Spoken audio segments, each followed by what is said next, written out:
This is the Liberal Europe podcast by ELF, bringing liberal ideas into the political debate. With Leszek Jazdzewski and Ricardo Silvestre. Hello, this is Leszek Jazdzewski. Welcome to Liberal Europe.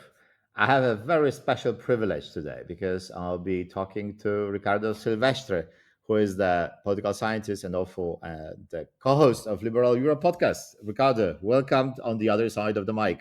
Yeah, I don't know who you are. I'm sure that this is going to work out fine. I never talked with you before, so. Yeah. It's gonna be fun. I always enjoy when we are both on the podcast. We should try doing this more, but Same here, Leszek, same here. yeah, but there's very good reason to invite you, even though I could try to invite you every 2 weeks. But we want to talk about Portuguese politics today, and Are you sure? Are you sure you want to talk about Portuguese politics? Is that a good yeah, idea?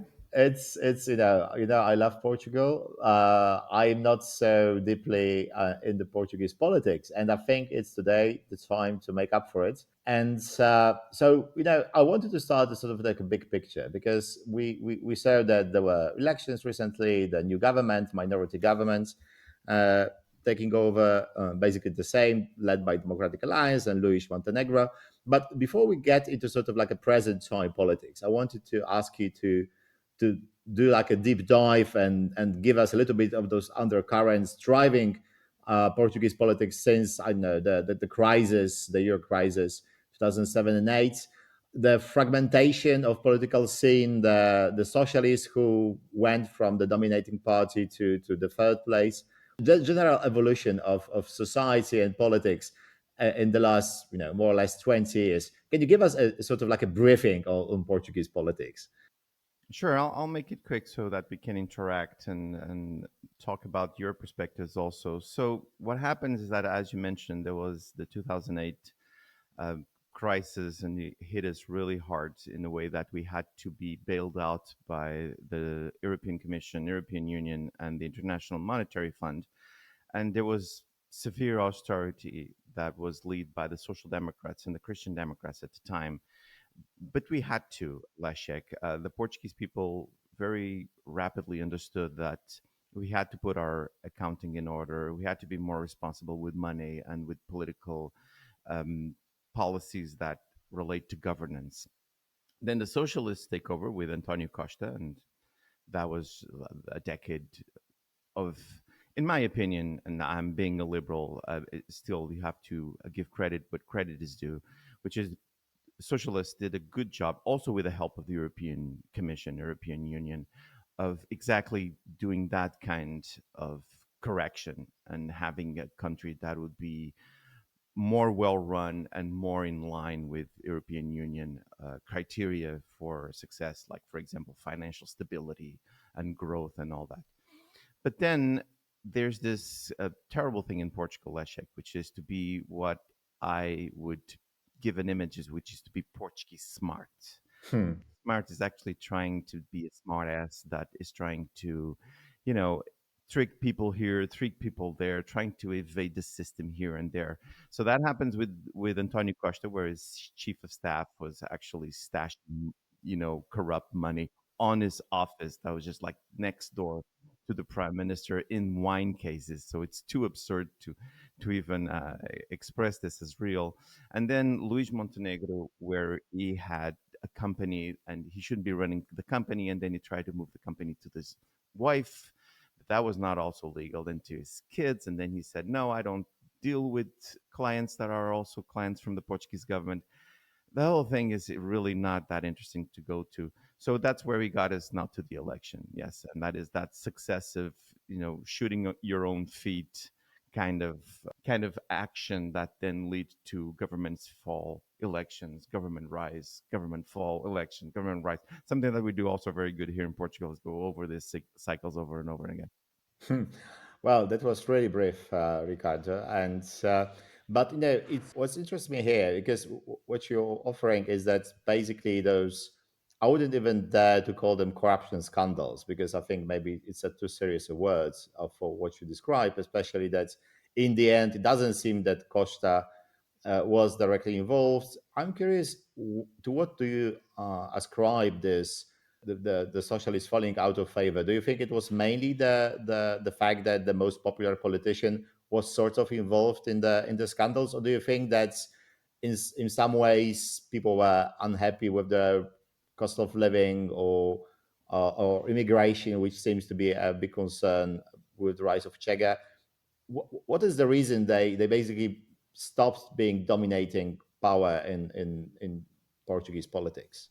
That's a tremendous question, and it is the most important question to ask to analyze the results of the elections. So, actually, when we go into elections, the Social Democrats and the Christian Democrats are in power. So we cannot say that there was some kind of deterioration of fatigue with the socialists, because not only the center right was in government, but they were actually not governing as well as they should. So the Socialist Party has had all the conditions to have that kind of cycle of governing where we had the Social Democrats, now we're going to have the Socialists. But the Socialist shows a very bad leader.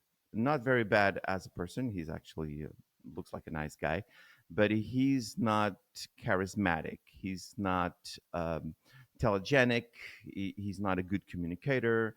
He's also a little more to the left than what the socialists prefer, or the majority of socialist voters prefer. So what happened was that there was this slice of the electorate that moved from the socialists to the social democrats because they didn't like the leader of the socialists at the time.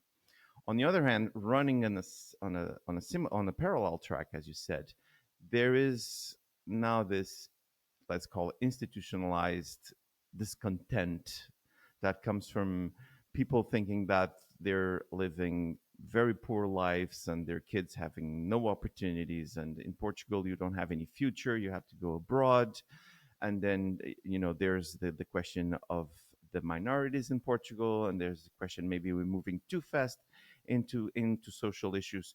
Those voters, that is an undercurrent that comes all the way from fascism in Portugal, so from the Salazar regime.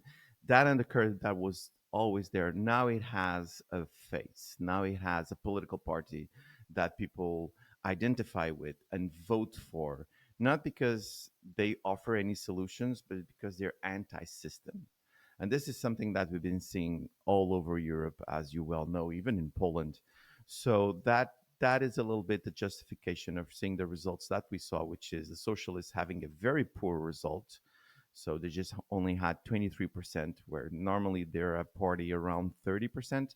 And then you saw the growth of Chega, which now has 60 MPs with around 22, also 22.7%. So socialists and Chega are now neck and neck because of that. So that it's some of the electorate moving from center left to center right, and then most of the voters that didn't vote because they didn't had this champion of anti-system ideology now having that vote available. You raise up a very interesting issue. I remember when I was in Portugal, 10, 15 years ago, I was always curious about this sort of Salazar heritage, in a way. And I was sort of convinced by people I talked to that basically it is in the past. This is, it's sort of like immunity that Portugal got from the revolution, from all these autocratic years, and that there is no nostalgia for the time in the country. Do you think it's sort of coming back, or do you think it's something different when you describe these reasons why Chega is so popular? That's a very good question because, again, there's two things happening at the same time. One is an electorate that is the kind of electorate that in Portugal, when you would talk with those people, those people will sigh and say, "Oh, during the time of Salazar, things were right then." That is something that I heard for all my life when talking to certain people in particular that look at the time of fascism in Portugal and think, yes, but at the time people know how to behave. And at the time we had our values. And at the time being Portuguese meant something. So that kind of nostalgia, it's still on that, electorate that has like 60, 65, 70, 75 years old. So those people are still, in a way, just like very enamored with that idea of Portugal at its best, which it wasn't, but that's the perception. Now, the second one that I think is way more worrisome, it's the young generation, which are voting Chega because that or they think it's cool, or they think it's so rad and so against system. Because and Poland is a good example, or Germany or Austria, because young people are actually voting against their own interests. Because Chega stands for many policies that you see in the Patriots for Europe group in the European Parliament that actually is trying to take rights away from people and from young people in particular.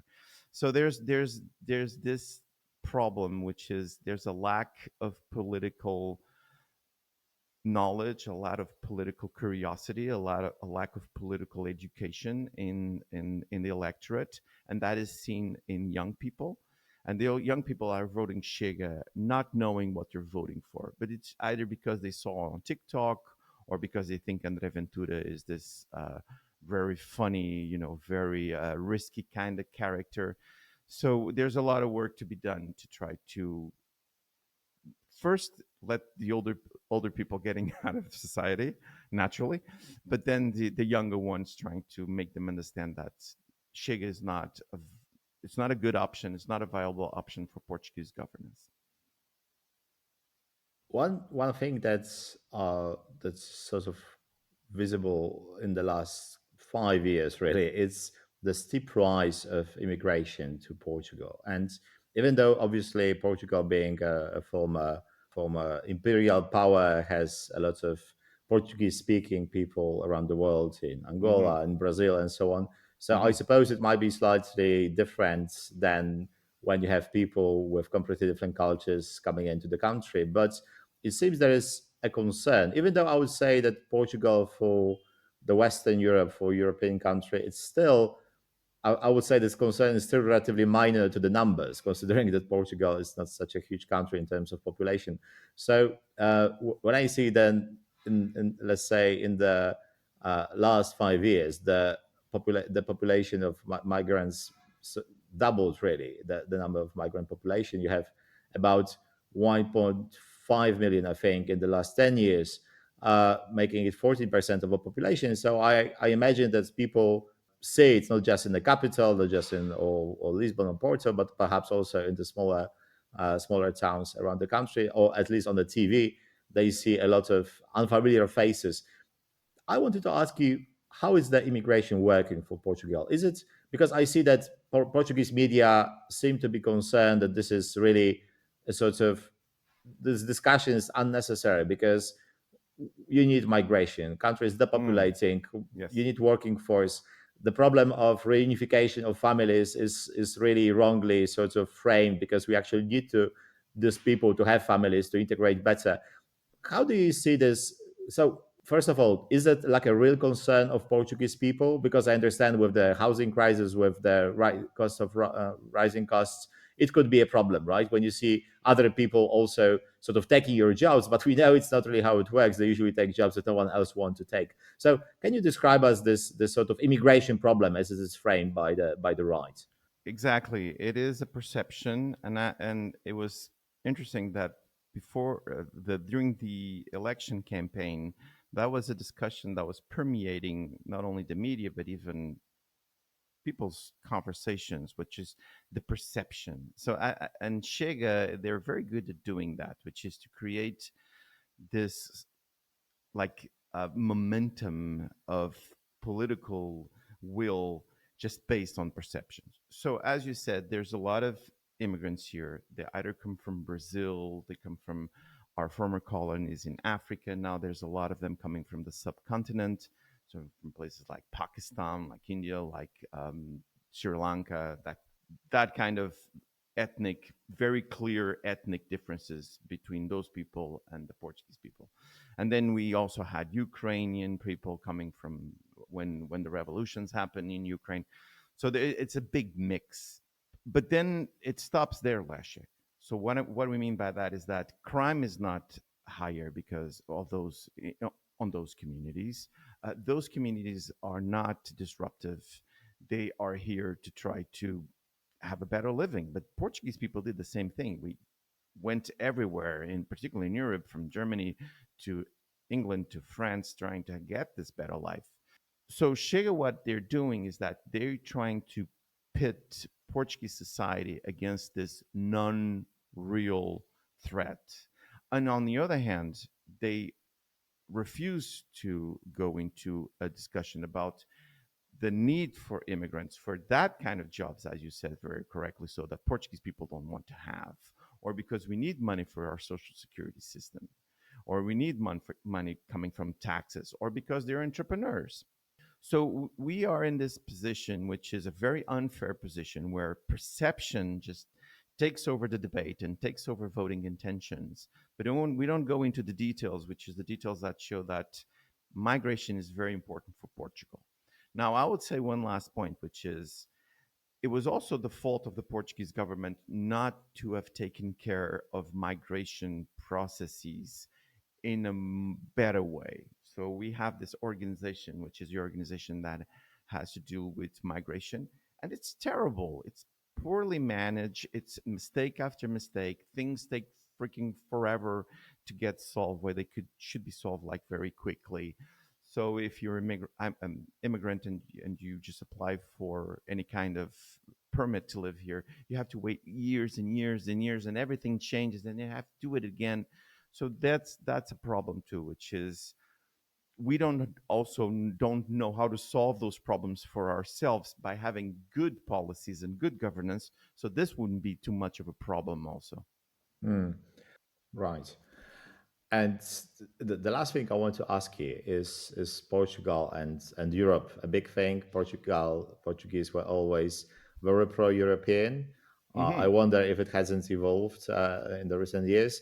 It's the Portuguese nation gave its best statesman offered to European Union, famous Jose Manuel Barroso, and now also Antonio Costa. I think Hmm. doing pretty well as a head of the council. So. Uh, how is this?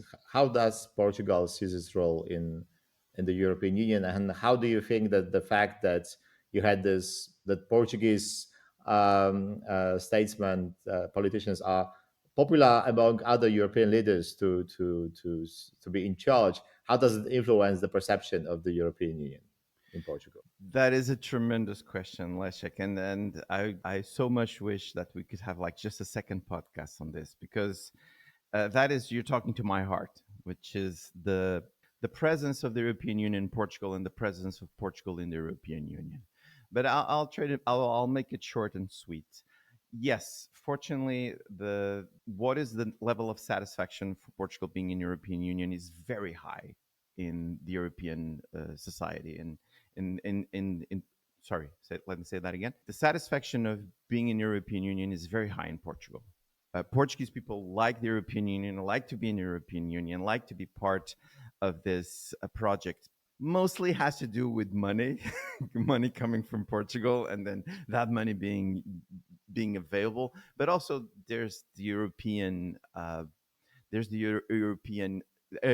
side of us. We get very easily turned inwards the continent, even if we have good transatlantic relationships, and then we have Brazil and Africa, but we are Europeans at heart. Now, the thing in here, and if you can get again into politics, and the thing in here, Leszek, that it's really depressing, is that there's no translation of that satisfaction, of that feeling, then to political awareness of having at least 22% of our neighbors voting for Chega or then voting for the left, particularly the communists and the new communists, which are anti-European Union projects.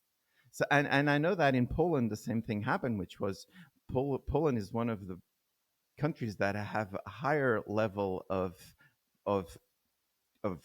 participation and to be in the European Union project, and then they elected a president as it's against that project. And in here, it makes me really dumbfounded. And I try to talk with people, which is, why are you voting for a political party that wants to go to European Parliament and profoundly reshape the European Union project? For example, with Chega in Patriots for Europe. But it's, again, it's that job that people like you and I, we have, and many of our friends, which is try to explain this to people so that people then, when they vote, they have at least part of the information needed to have a productive vote. Let's call it that way. For example, let me give you an example. So Chega got two MPs in the outside of Portugal circles. So this is people that migrated from Portugal to go to other countries to have better life. And they're voting in a political party that is trying to refuse other people coming to Portugal to have a good life. So you see this incongruence, you see this antithesis of what it is, the relationship between Portugal and the rest of the world, and in particular with Europe. And it just makes me work even harder to try to have that, being more available for people to reach. I have a Substack. I would have liked, if you please can promote the Substack on the podcast show notes, that is called Democratic Europe, where I try to make those arguments to my neighbors, which is, listen, guys, you're voting for parties that do not share what is the majority of the Portuguese feeling regarding European Union. So let's change that. Let's try to make things different. That is a very right call to end the podcast here, Ricardo. Thank you so much for being so insightful about issues which are grand, I think, enough to discuss uh, for months on international conferences, and you managed to give us this briefing in 20 something minutes. So thank you so much for being on the other side of the mic today. It was such a pleasure, as always. It's always such a great pleasure to be with you, Leszek. And now I need to have you in the podcast to talk about Polish election results. So we're going to do this. So we're going to do this so inner circle that our listeners are actually going to end up like getting tired of us. in a forever loop. No, we can't do it to them. But so that will be all for today. But if you are not, if you want more of Ricardo, and I'm sure you really need more of Ricardo Silvestre, just tune in for him next week. He'll be interviewing some very interesting guests, and we promise to do it more often if you like it. So we'll look at the listenership. But thank you for today, and please tune in for Ricardo next week. Until 2 weeks. Leszek. Thank you, Ricardo. Thank you. Talk to you soon. Bye. You were listening to the Liberal Europe podcast by the European Liberal Forum. This podcast was co-financed by the European Parliament.